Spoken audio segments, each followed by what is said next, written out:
Assalamualaikum warahmatullahi wabarakatuh. Perkenalkan, nama saya Refri Triwahanto. Dalam rangka mata kuliah Etika Bisnis, izinkan saya untuk melakukan presentasi analisis kasus etika bisnis dengan studi kasus Koalisi Masyarakat Sipil laporkan 2 menteri dan 33 wakil menteri karena rangkap jabatan ke KPK. Mengapa kasus tersebut dianggap sebagai pelanggaran terhadap etika bisnis? Yang pertama, karena adanya konflik kepentingan.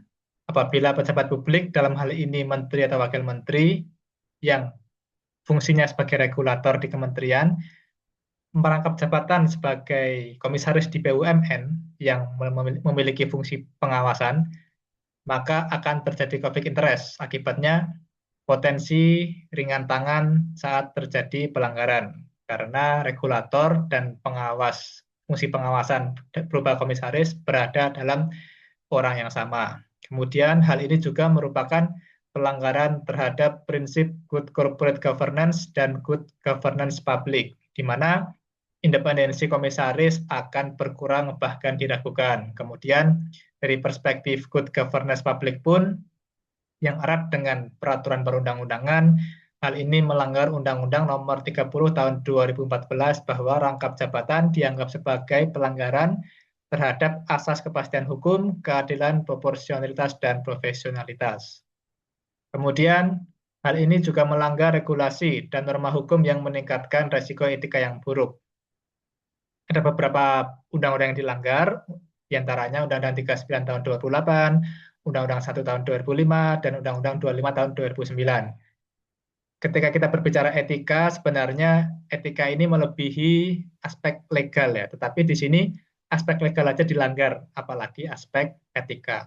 Kemudian hal ini juga penting karena rangkap jabatan memiliki resiko atau potensi kerugian negara, yaitu pemanfaatan jabatan publik untuk keuntungan pribadi dan fasilitas ganda. Jadi orang yang memiliki jabatan ganda dapat fasilitas sebagai menteri atau wakil menteri, dapat juga fasilitas dan gaji dan pendapatan, bonus dan sebagainya dari jabatan komisaris.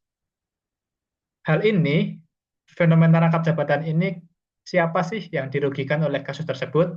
Yang pertama, kita tahu bahwa BUMN itu mayoritas sahamnya dipegang oleh negara atau ya negara. Dalam hal ini apabila BUMN rugi, negara juga rugi yang efek akhirnya adalah masyarakat.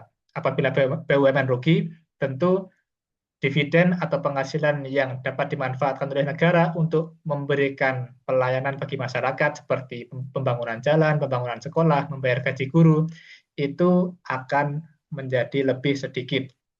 Kemudian sebagian pemegang saham yang dimiliki oleh masyarakat juga akan menjadi pihak yang dirugikan. Kemudian di dalam BUMN tentu ada orang-orang yang profesional. Nah, kasus rangkap jabatan ini bisa merugikan orang-orang tersebut karena merit sistemnya atau pengangkatan atau promosinya lebih mengutamakan kepada loyalitas politik karena komisaris dan regulatornya orang yang sama gitu atau merangkap jabatan. Kemudian yang terakhir yang dirugikan adalah calon atau pelaku bisnis lain yang bersaing secara sehat. Apabila regulator memiliki kepentingan di BUMN tertentu, tentu persaingan usaha memiliki risiko untuk tidak sehat karena lebih mementingkan kepentingan dari regulator yang merangkap jabatan sebagai komisaris di BUMN tertentu. Apalagi apabila lini bisnisnya sama, tentu ini akan lebih beresiko. Kemudian, apa solusi atau bagaimana agar kasus tersebut tidak terjadi di masa datang? Yang pertama, tentu penguatan regulasi dan harmonisasi peraturan. Regulasi ini dijelaskan secara eksplisit sehingga tidak menimbulkan tafsir yang berbeda-beda. Kemudian di regulasi itu diperkuat sanksi yang jelas dan bagaimana mekanisme penegakan hukumnya. Kemudian yang nomor 3, karena ini kita berbicara tentang jabatan level tinggi, yaitu menteri, wakil menteri, dewan komisaris, tentu penegakan hukum akan cenderung memiliki resiko lebih tumpul. Oleh karena itu, perlunya dorongan dari media sosial untuk memviralkan pejabat publik yang memiliki jabatan ganda.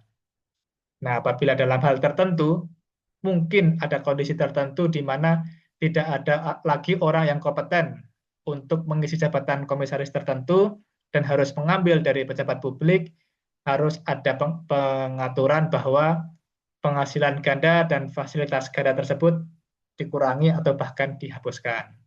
Sekian paparan dari saya. Terima kasih atas perhatiannya. Tentu analisa etika bisnis ini memiliki banyak kekurangan, kritik dan ruang diskusi selalu terbuka. Saya akhiri, wassalamualaikum warahmatullahi wabarakatuh.